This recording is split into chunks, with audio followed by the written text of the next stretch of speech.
The Hedgeless Horseman here. It's May 29th, 2023. Markets have, who cares, gone up or down. Anyway, I just, keep trying to point out that, if you don't have patience, you might as well call it a day. Fidelity did a study on their investors, and they found out that the best investors at Fidelity were dead people. People who've forgotten about their accounts or they simply had died. So there was nobody to make any trades. Those were the best investors, the ones who did nothing. And that's what I said before. It's like, literally, since we know that 1 in 20, like 5% of people, active investors, can outperform an index, it means that 95% of active people underperform an index, and the best investors are dead.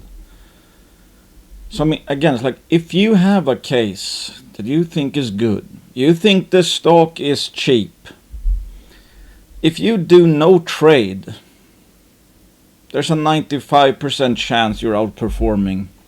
Well, or put it like this, you're probably outperforming 95% of people simply by doing nothing, by doing no trade. You're investing like a dead person. These juniors, the higher quality juniors, they are so undervalued that we're not even close to any sort of obvious sell condition. Like, they're that they actually are overvalued. It's not gonna who cares if a junior goes up 5-10% from these levels? If you know it's like, this is probably 200% undervalued right now, maybe it's gonna be even more undervalued next year and even more the year after that, because you think, hey, they're gonna create value because they have a good management team, etc. What on earth do you get out of watching the tickers or even looking at your portfolio? Unless you have dry powder, or if you do actual work, which is doing due diligence and find that, hey, maybe this other stock is actually cheaper than the least cheap stock you own, etc. Then you're again planning for the future, setting yourself up in the best possible situation. I gotta say, it's like, I'm getting really tired. I don't know how many videos I've done over the last 6 months or so, just trying to hammer home the most simple concept of all. The only reason why Pierre Lassonde calls it the easiest sector in the world, that no downtrend lasts forever and no uptrend lasts forever.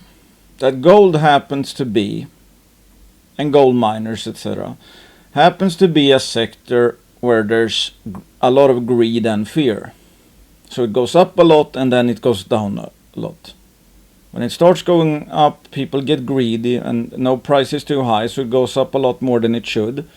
And when it goes down, people get more and more fearful. And everybody, the only reason why Pierre Lassonde calls it that is simply because at bottoms or near a bottom, people always believe that for the first time ever, this is the downtrend that will continue forever. That's why somebody, get themselves to sell low. The person who sold the lowest point in a 4-year period did so because he or she was convinced that the downtrend could continue forever. Even though, given how low it was, you could have waited for said downtrend for many years and it would still be worth it. Imagine you sold the low in Bear Creek. You sold here because you think, hey, I don't think this is going to go anywhere for, let's say you say, hey, this is not going to go anywhere in like 2 years. And that's why you sold. Shouldn't you be willing to wait for a 657% return even if it takes 2 years? That's decades worth of returns. It is just so absolutely silly, and it's driving me crazy that it's like people following me. I assume some people don't follow me on YouTube or stuff like that, because like I cannot for the life of me understand how this could be such a hard concept to grasp. It's like I had a discussion today with this fellow here, because I wrote that, I mean, this is Great Bear. This is one of those success stories which, in hindsight we know was a big success. Went up like 20 times from the discovery hole or so. My point is that even in a success story like this, and people afterwards say, wow, imagine finding a Great Bear. How many people do you actually made much money in Great Bear? It would only really be the people who held on, did nothing, or actually bought lows, bought the dips. Because you can see, even in a success story, it went up around 20 times in like 3.5 years or so. And still, majority of the time, one could say the median term trend was either sideways or sideways to down. Think about that. Even in a 20 bagger, most of the median term time the stock spent trading sideways to down. And also during that time creating enormous opportunities.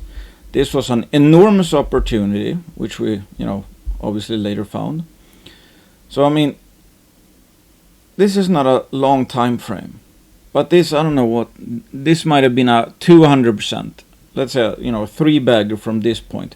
From this point, heck, I don't know, 10, 15 bagger. I mean, the same stock, just a difference in price within like, I don't know, 2 months, 1 month. There's just endless and endless and endless and endless amounts of opportunities for the patients and anyone who actually not only looks at price. Because that is why people sell lows. They don't look at price to value. They look at price, the price trend. That is the only thing they're looking at. Price trend. Nobody is selling any of these lows if they had a, if value was even an afterthought, what they actually got for their money. I can't, personally, like right now, I can't remember the last time I saw someone say, I'm selling Junior X or Juniors because I think I overpaid for them down here. I haven't seen a reference to value in maybe, I don't know, I can't remember an instance at least. I see people who are buying who reference value, that this is so cheap, of course I'm buying this, or this is a cheap stock, I'm buying that. Haven't seen anyone say they're selling because, and included any kind of justification based on the price they get if they sell versus value they had when they owned it. Think about that. Price to value goes right out the window for sellers. There's always an endless amount of excuses to sell low. I have been looking at some juniors and just try to calculate high risk, high reward opportunities. Try to calculate what I think they are worth on a risk adjusted basis today. And so far, the median undervaluation tends to come out at around 200%. That just makes me bullish as hell. I feel like I am stealing a 200% return right now. Of course, when this sector gets really hyped up, you can throw fair value out the window because they're going to go way above fair value as well, since they're now way below fair value right now. So, let's assume in a trading sardine, even let's assume this is fair value. It's going to way overshoot fair value, like it is undershot fair value right now. Again, I personally, I have no idea how you can lose in this sector long term. If you understand this chart, there's no way that you should be able to not have a positive return within a, I don't know, 4 to 8 year period or something.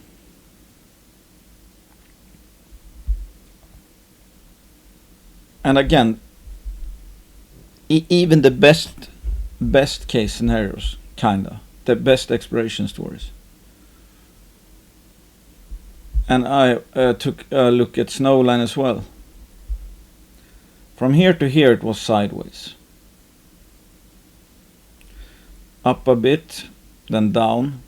I mean, it from this top here to here went nowhere. Then it started to run, and of course again from the lows, huge difference.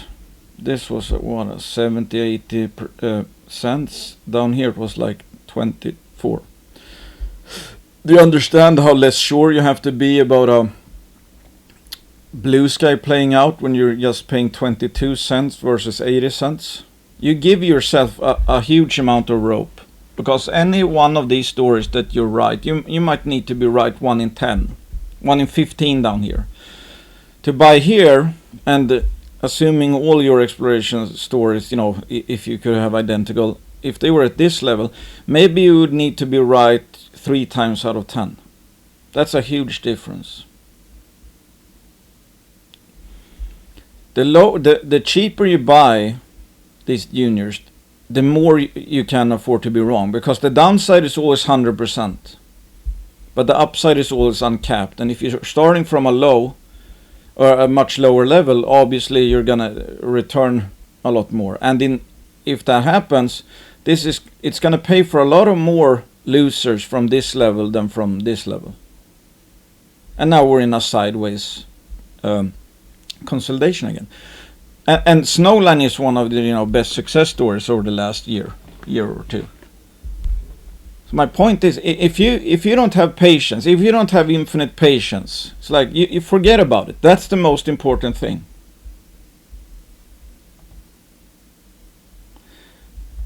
Like I said, I consider this sector to be the 80-20 rule.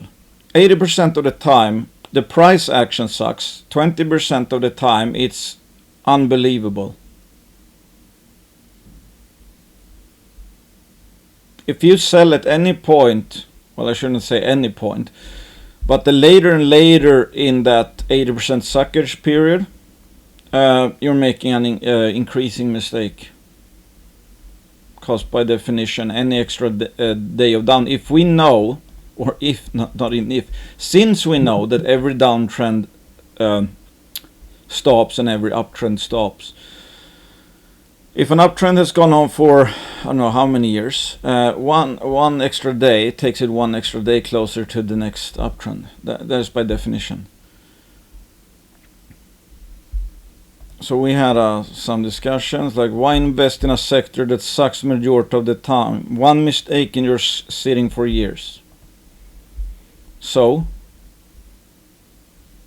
what if you started buying here and bought all the way down? You would be up a lot if you average down, and let's say your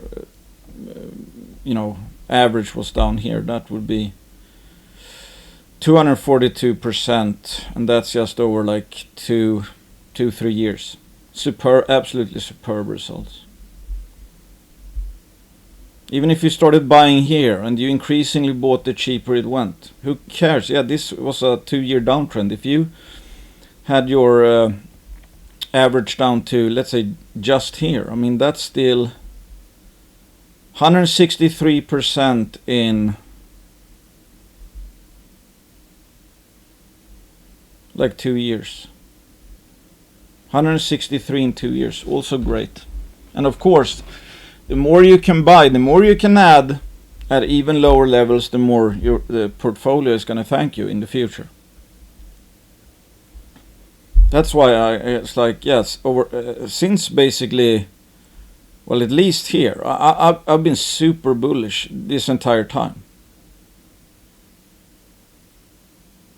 And just because it went down here, I don't consider myself to be wrong at all. What I'm doing, I think, makes perfect sense. I can never guarantee that something is ever going to get cheaper than it is. Nobody knew that the downtrend would stop here. Nobody knew that this would be the cheapest price point to buy, except for like 1 or 2 days over here. Nobody on earth knew that this was the lowest price point you could buy until, this was 2016. Next time was in 2022. 2008, all of a sudden you could not buy it cheaper than that until 8 years later. This might be the lowest price point you'll ever buy, let's say trading sardines in the next 8 years. We don't know that yet. It could be. I cannot afford to let these no-brainer levels go to waste. Because you never know when the bottom is in. If you didn't buy here because you were sure it was going to go down here, you missed out on an epic rally. If you sold here like many traders did, because I guess they thought it would go down here, they missed one of the most intense rallies. It's like this was just over March, like 4 months, up 454%. If you miss this by, this is weeks, but like, let's say you miss it by 1 week, you cut that return in half. Look how quickly this rally happened here. 200% in a few weeks.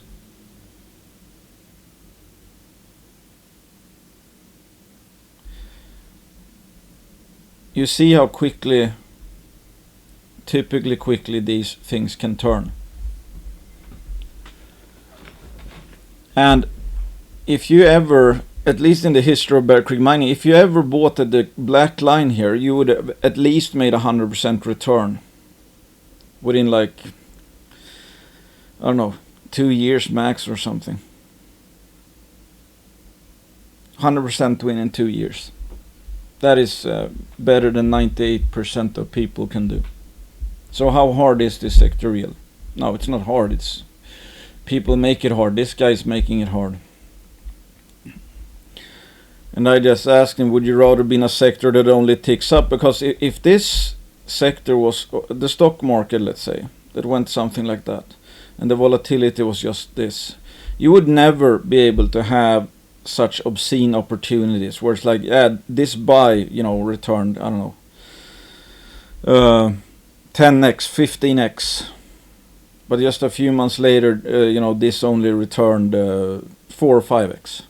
You never see it. If the sector is not volatile, you will never see such absurd opportunity differences. And I've shown you the Patriot Battery Metals chart where it went from a future 20 bagger to a future 74 bagger within 1.5 months. If this sector wasn't so brutally volatile, I wouldn't be able to have the returns I have.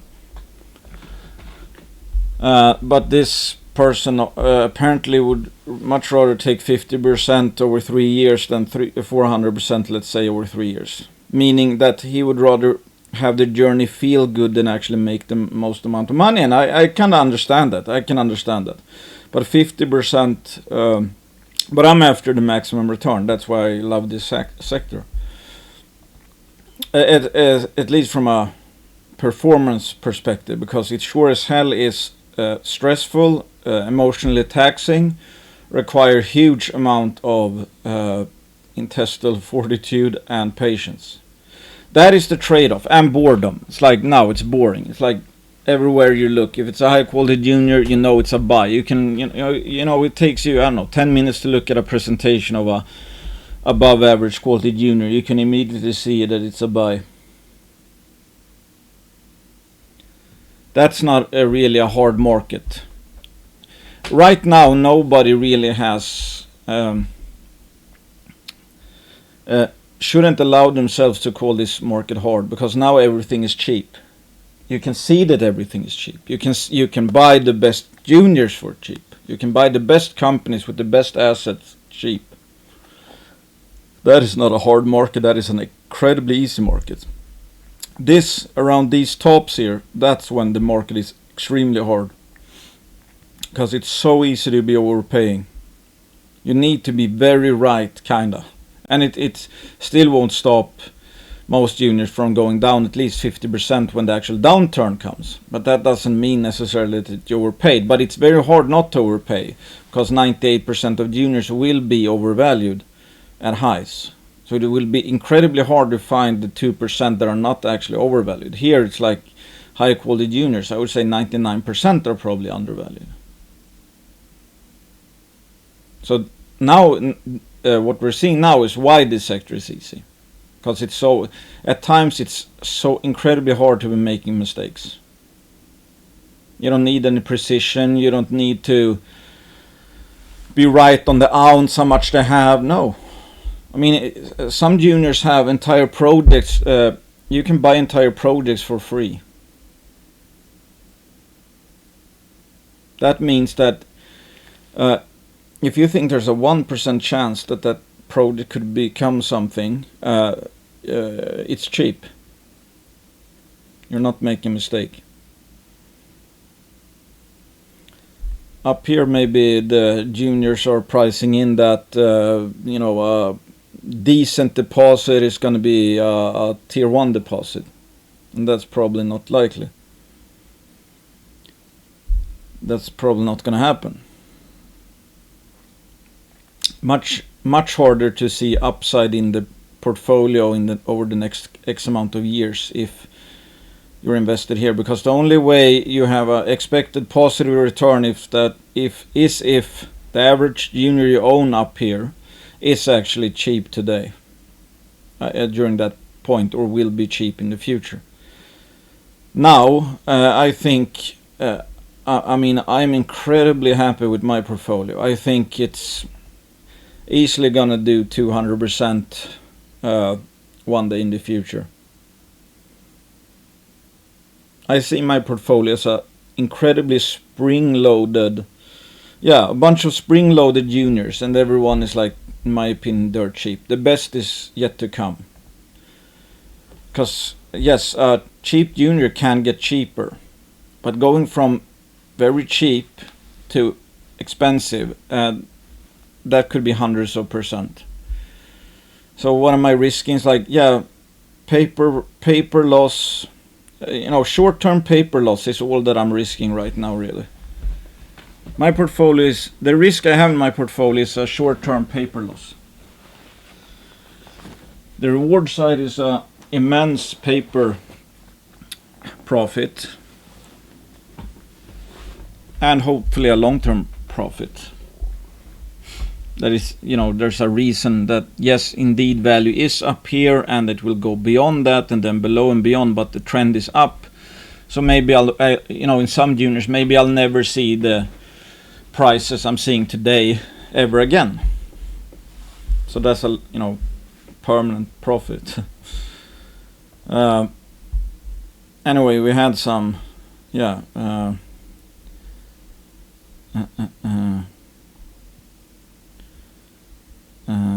I can't. I thought he said something more.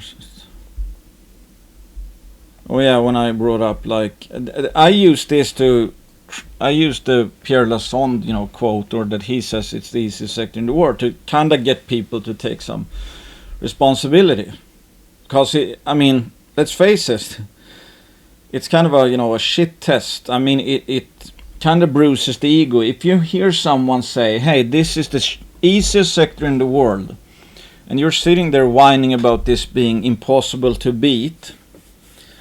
Of course you're gonna kind of get pissed off, because if you don't understand something, it's like, it should, because imagine, let's say you're gonna take a driving license, and the people before you have taken the driver licenses, and they say, "Hey, getting a driver's license is the easiest thing in the world," and you, for some reason, can't be able to pull that off. Of course you're gonna get pissed, because it's gonna hurt your ego that everybody says it's easy. But you can't, for the life of you, figure out why it's easy. So obviously there's something missing there. You are missing something. And you need to figure out what that is. What makes these other people who gotten their driver licenses, why they think it's easy. So this is, I guess, I shouldn't say a shaming tactic, but I'm intentionally reminding people of this to get people to react, to take some responsibility. That's like, just because you think this sector is super hard and so far, I mean, the thing is like, hey, if you started investing here, who cares about you being down? Who cares about being down 50%? That is not unusual at all. You cannot judge your long-term results, especially if you're staying in this sector, just from this period to here.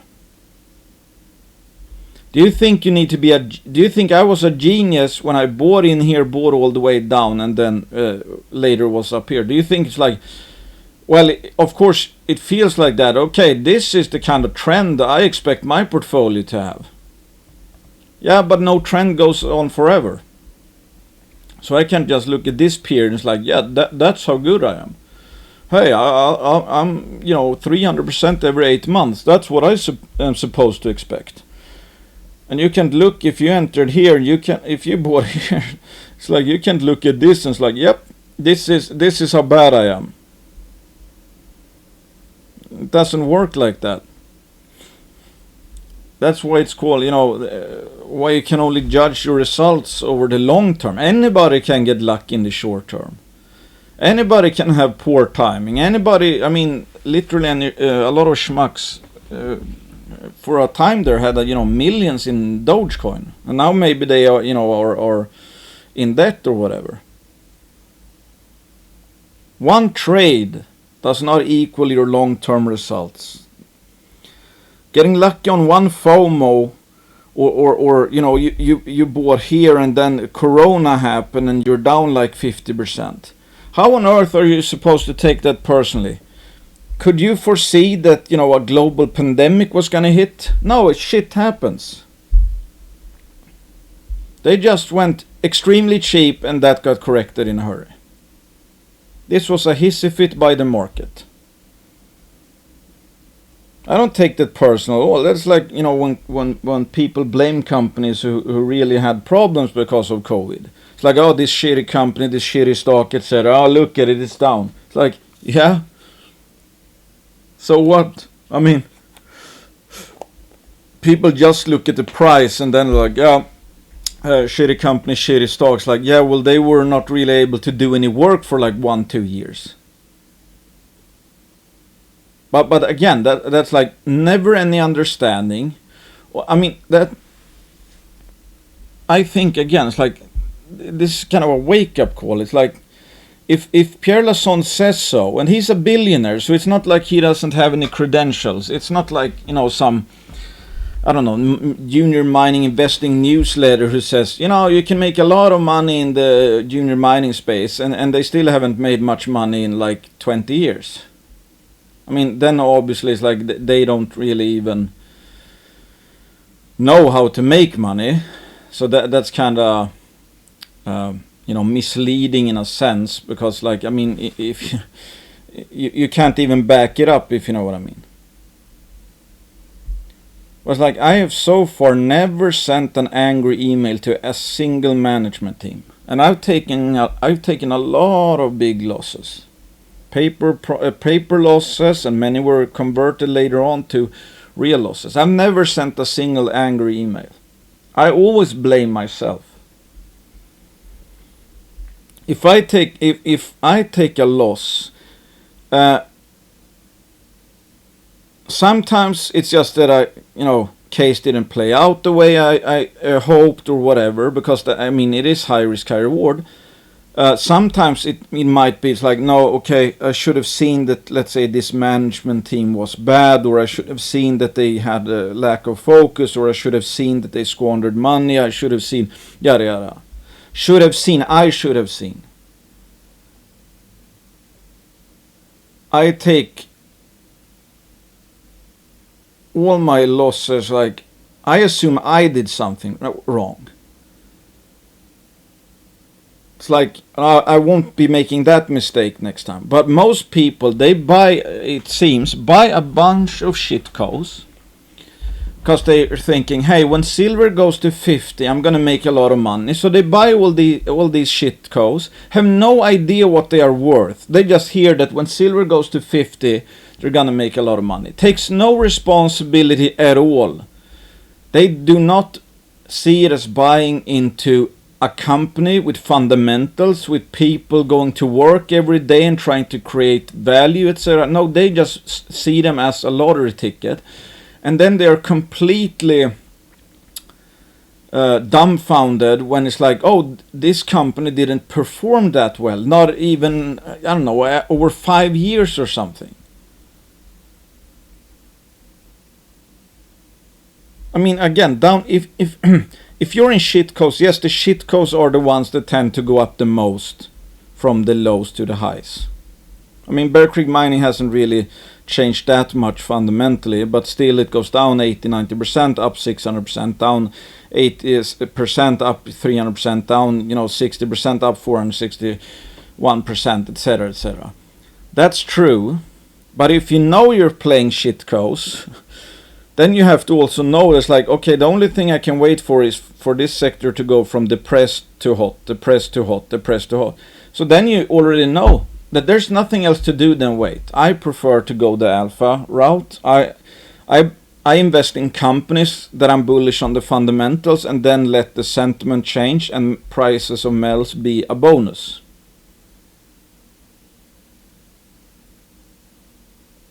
That's my way of going about it. I'm a stock picker. Yes, I'm in gold and silver and nickel and copper and lithium, etc. But I'm bullish on all companies. I'm bullish on those companies due to the current price of said companies. I'm not waiting for. I'm not specifically waiting for $50 silver to bail me out. So you don't see me whining. I mean, I understand that this is a buying opportunity. We've been in a buying opportunity since, well, kind of late 2011, I would say. It's like, yeah, we've been doing this. Maybe again, we're at this level, which is, I mean, kind of near extremes. We're around here. Of course, they are probably diluted, etc. But key is, I know exactly that. I know 100% sure we are in a buying opportunity situation. I have been for a year, more than a year. I just have gotten increasingly better. Why should I get pissed off about that, really? I mean, one thing is like, yes, I would like to get a big apartment. That's one thing. So in that case, that's the frustrating part. It's like, I cannot sell these juniors here because I know that the brightest time is ahead. So if I assume that my juniors are gonna pull 200% plus over the next, let's say, couple of years on average, I know that the apartments won't pull 200%. Well, if they did, the juniors, the minors, etc., would probably pull 1,000 to 2,000% because we would be in hyperinflation. That is the frustrating part. I know we're in a incredible buying opportunity, but I want to buy something else, which is not as nearly as good of a buy as juniors right now. That is the only frustrating part. But I know as well, if we jumped here tomorrow, yes, you would have gotten your paper profits, huge paper profits. Any money invested up here doesn't have nearly as much of a return as here. So if this instead happened, a couple of months from now, at least I might be able to add, I don't know, 1% to my portfolio or 2% to my portfolio over this time. And if that's like 2 plus 100% expected value, that means that the additional 2% will add 6% to my portfolio compared to here. But if we instead went like this, my portfolio would be worth less, because even when we get to the same time period, if my additional buys, I mean, up here they might have negative expected returns. So I mean, then the bright, the bright portion is the past, and up here, yes, we can go even higher if we go into a real sentiment, but that's just going to also mean that when this tops, the crash is going to be that much worse. So up here, the future is not so bright because the past is so bright. Here, the future is bright because the past has been so bad.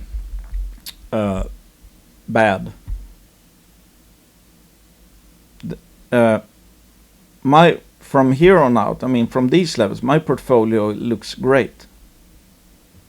My future portfolio gets better the lower this goes, and I can keep adding. It's like there is not a single downtrend in the history of mining stocks.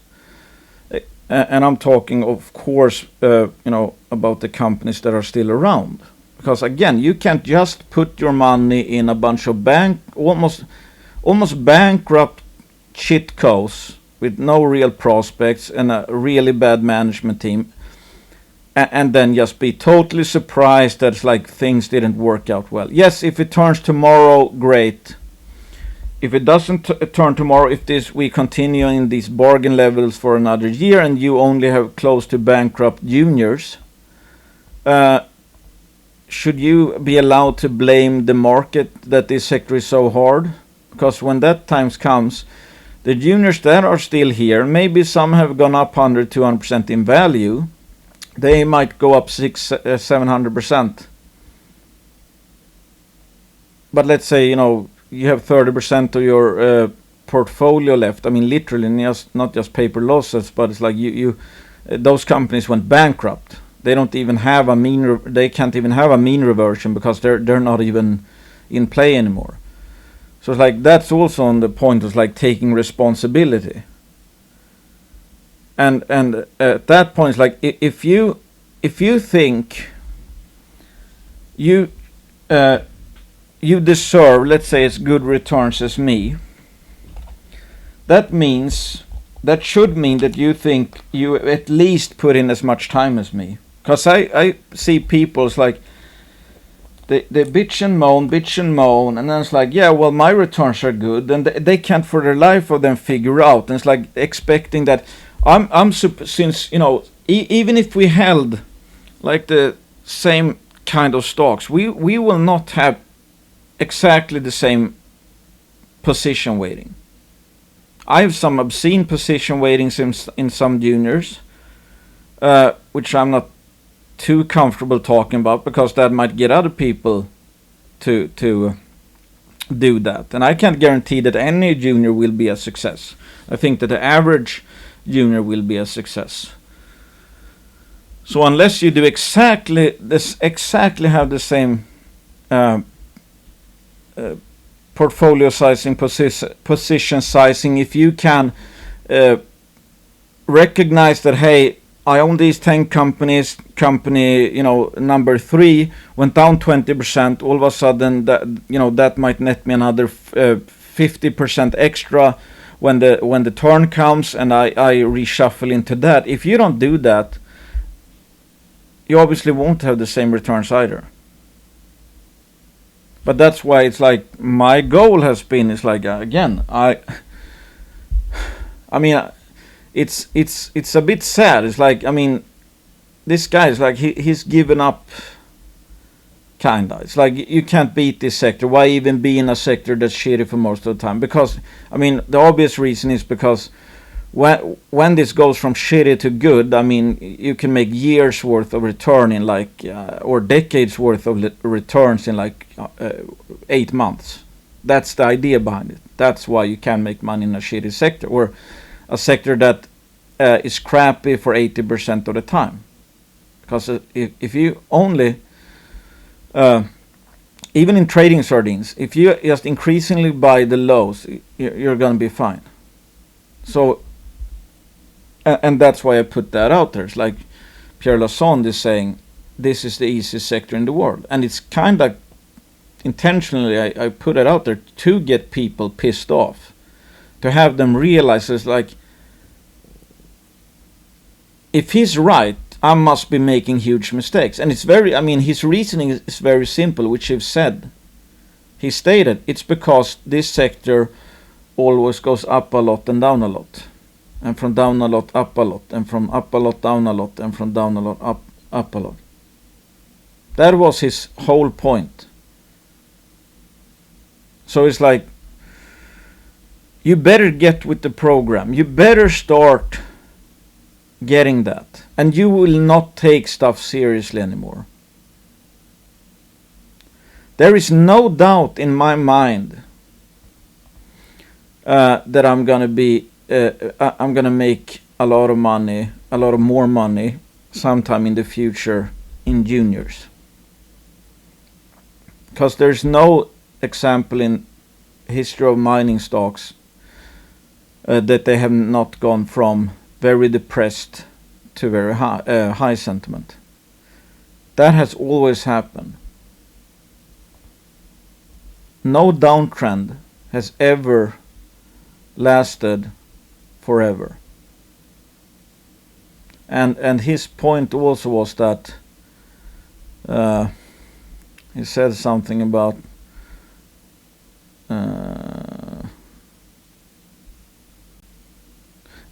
you call it easy, you're telling me you're able to time all those bottoms. So again, like many people, for some reason they believe, I mean, it's just ridiculous when you think about it. I mean, many people literally believe that the only way to make money in the mining space, if you only buy here and here and here and here. That is called obnoxiously greedy. This black line alone has netted anyone so far 100% return within X years. Black line. We're way below the black line. 100%, even if that takes 3 years, that's a great return. 100% in 4 years is, I mean, that's better than the market, I would say, anyway. So it's like, what he's saying is that, oh my God, I need to have 2,000% returns, and then 658%, and then 461. Otherwise, it's no point. If I only time the bottoms, that would mean that the portfolio would go like this. So if I start in 2009, I would be up by 2015. I would be up, what is it? 242,300%. I'm not up 200. I was not up 242,300%.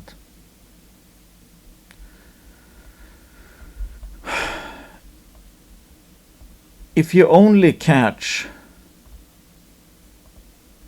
I don't know, 50% of these moves or whatever, it's like, I mean, just from here to here is like a solid, it's like 84%. That's years worth of returns. That's so funny. He's like, oh, how? Again, it's like I don't know where people get this from. That you need to have, if you can't go all in here, then how can you make money?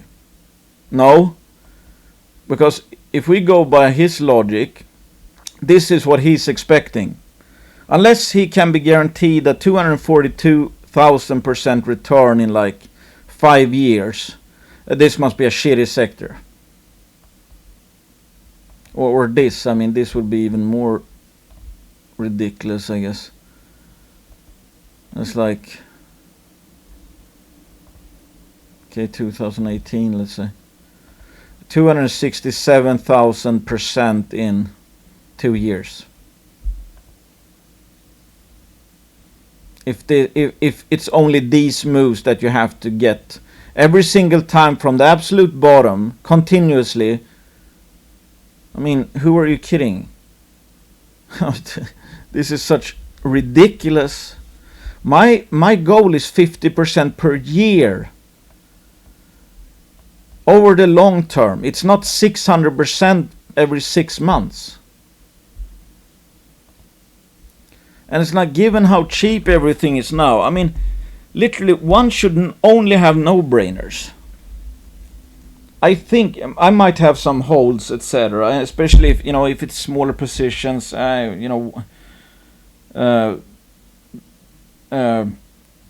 not the worst thing in the world, obviously. But it's like, ideally, one should only have no-brainers. If you look at a company, you're unsure if that's a buy or a sell, you should sell it.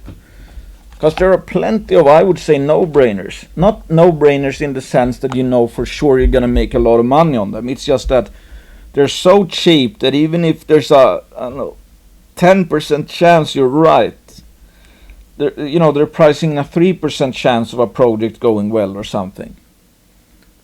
That's a mathematical no-brainer, even though you shouldn't go all in.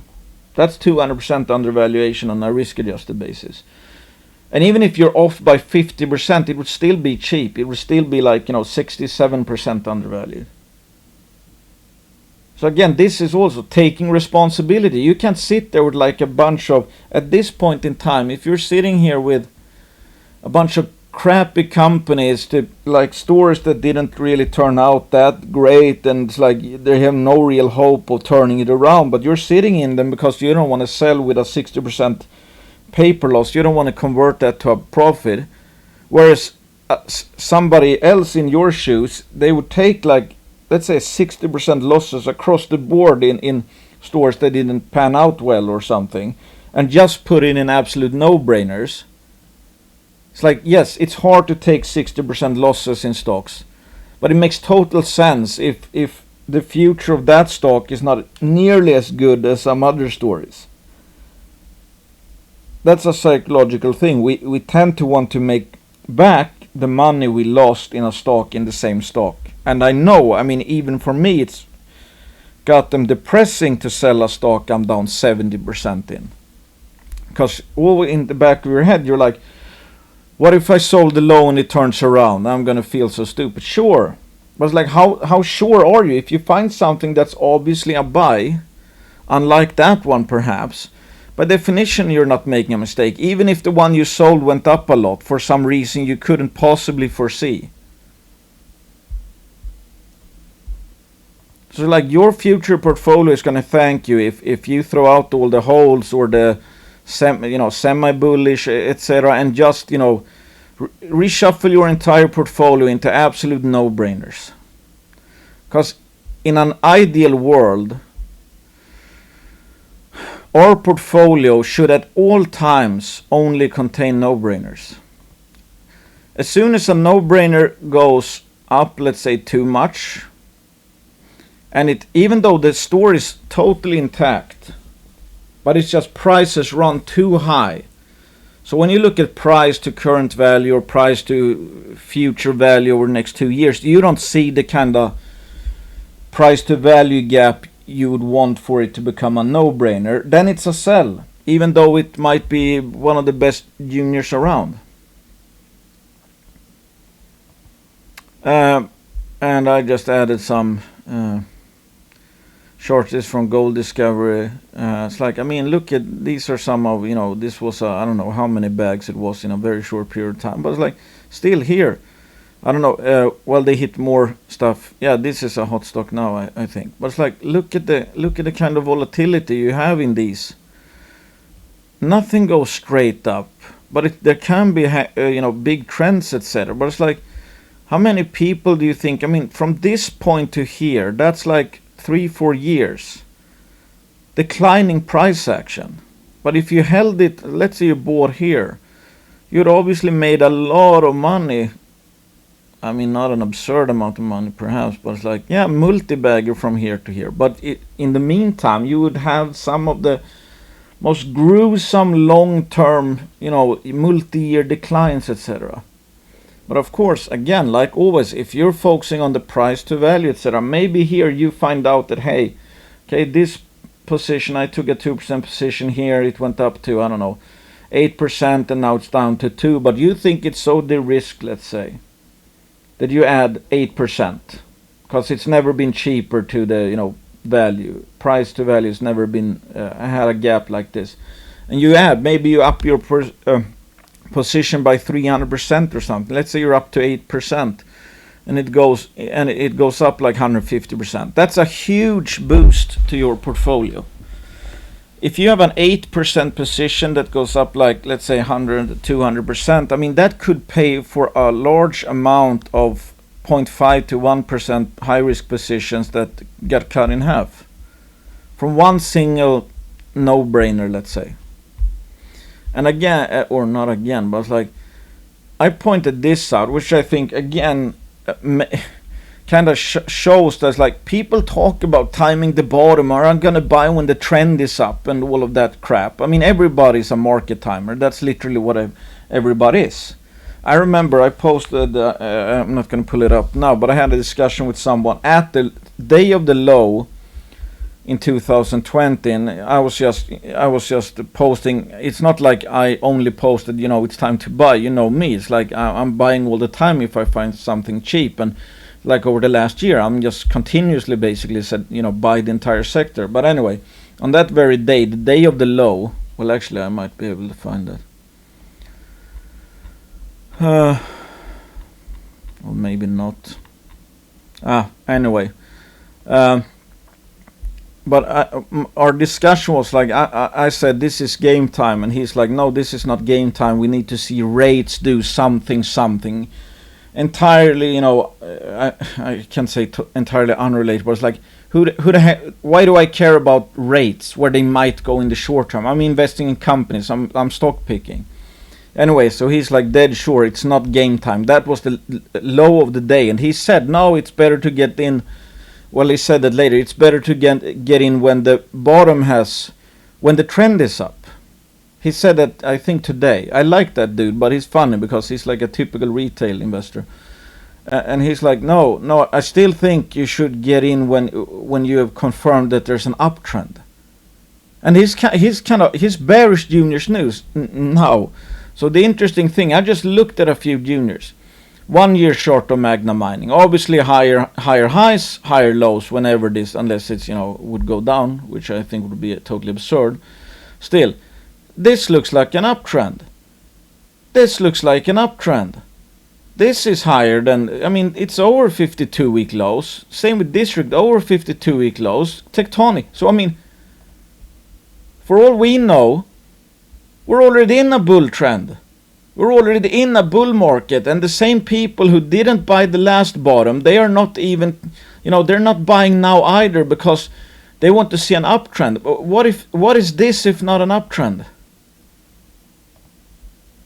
They miss this, they're gonna miss these lows as well because they have no idea. They are gonna buy when everything is up.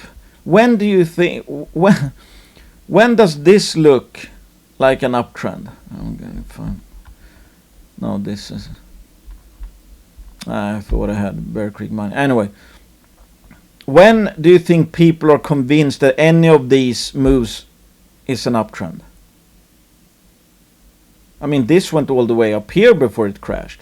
This went up, 100% and then turned around. This went up 200% and now it has, retraced a good portion of that move.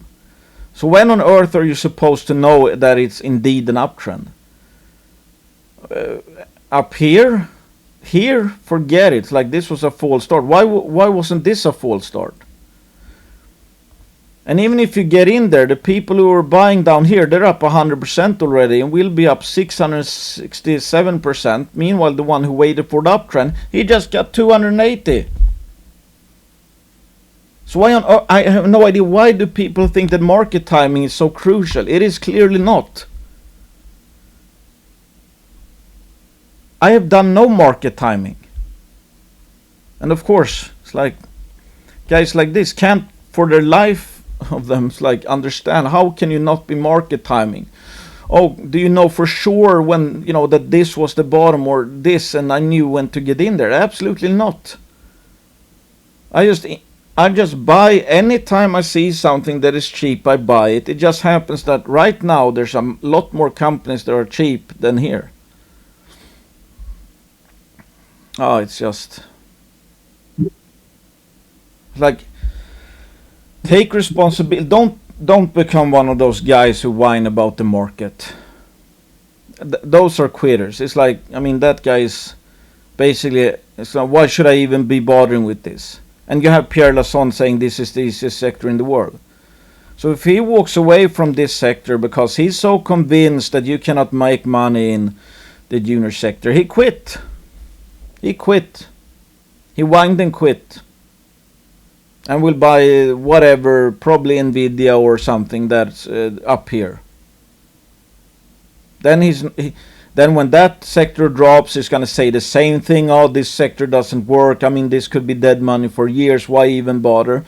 And then he's gonna get into pot stocks, or I mean, it's just a constant cycle. Either you get it or you don't. Either you understand the simple reasoning that there's something called price and that is not necessarily reflecting value.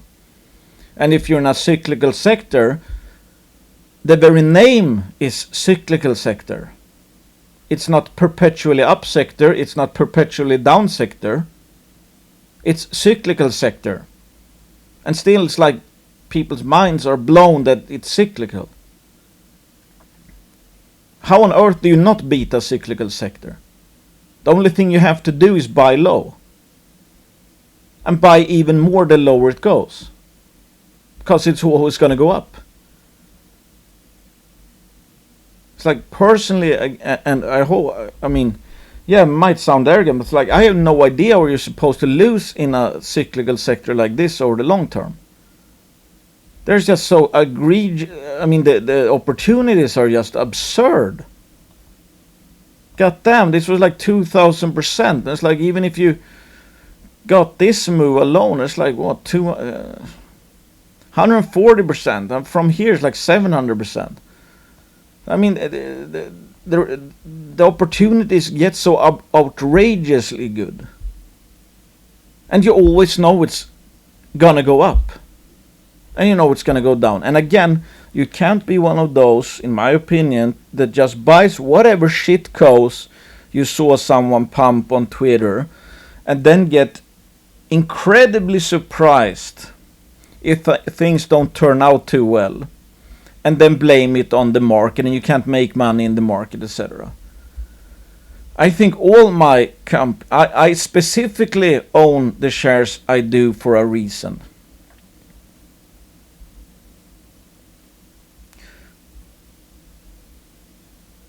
What the metals will do is a bonus. That the fact that the sentiment in metals will go up someday is a bonus. I own every single company because I think they're good companies. And like I've said before, you can just make, so-called a foolproof portfolio. Just invest where there's like third-party validation from a major or a mid-tier, or like the Lundins are in it or whatever. If you buy in even around the same price as the Lundins recently done, by default you know you're not making a mistake. They are some of the best mining investors in the whole world. Investors, they're not even mining companies, they're literally investors. Well, they have mining companies as well, but no, it's just crazy. I mean, how? It's like, yeah, I literally have no idea how is anyone supposed to lose in this sector over time? if you simply understand what buy low and sell high means. Still, it's like almost everyone right now hates the sector because it's cheap, while the reason why you can make a lot of money in this sector is because it gets cheap. It's just incredible. And it's, I mean, yeah, if you start whining, etc., you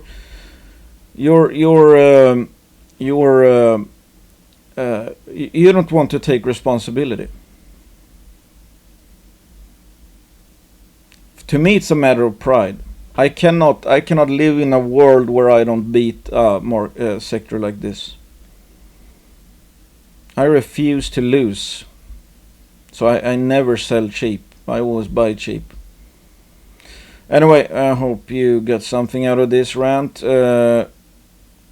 If I mentioned any juniors, assume I own them, assume I'm sponsored by them, assume I'm biased. Don't see this as investing advice. Never invest money you cannot afford to lose, or need in anytime soon. Let's say. Do your own due diligence. It's like you need to know why you own a company, and you need to know why you buy it, what you want to see, and why you should sell and when, and take full responsibility. Pierre Lassonde says it's the easiest sector in the world, so until you understand why he said that, until you fully understand why he said that, you don't understand it enough. That's up to you to go on that journey of self-discovery, etc., and actually get to that point where you understand what Pierre Lassonde means. When you understand why Pierre Lassonde said that, I mean, it's the most simple, the simple reason there's ever been. But once you really, really actually understand that, you can make money in probably any sector for the rest of your life over time. And I don't mean that it's a big, that you should see it as a big surprise or a sign that you're doing something very wrong if you are down during this period.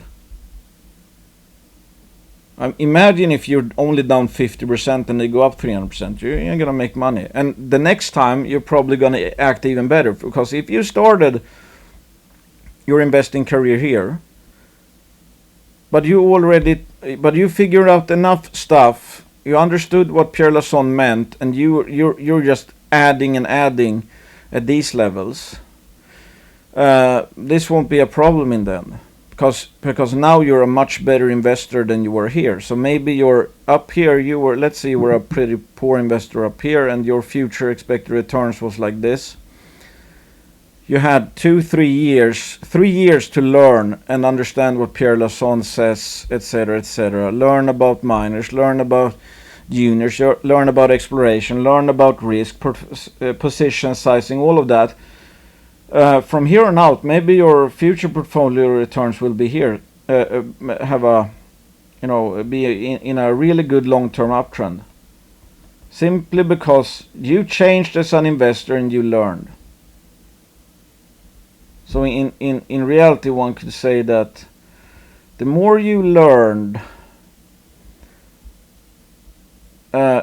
your future expected returns went something like this.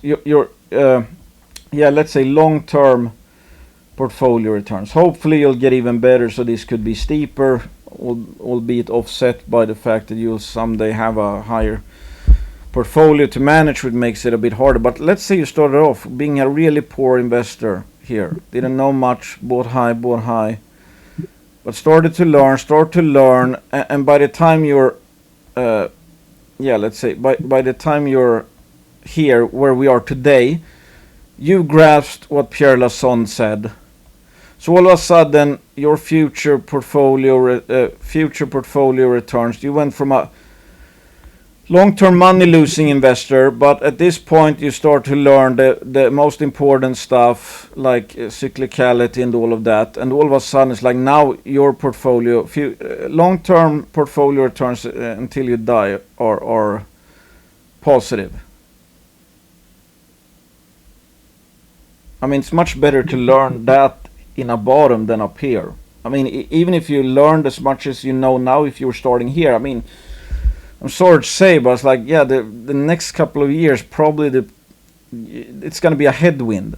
From this, we're waiting for a big fat tailwind. So if you get good at investing at a low, that's much better than at a high. Obviously. Anyway, I hope that's some. I shouldn't say copium, but it's like these are the facts. I mean, this is just how it is.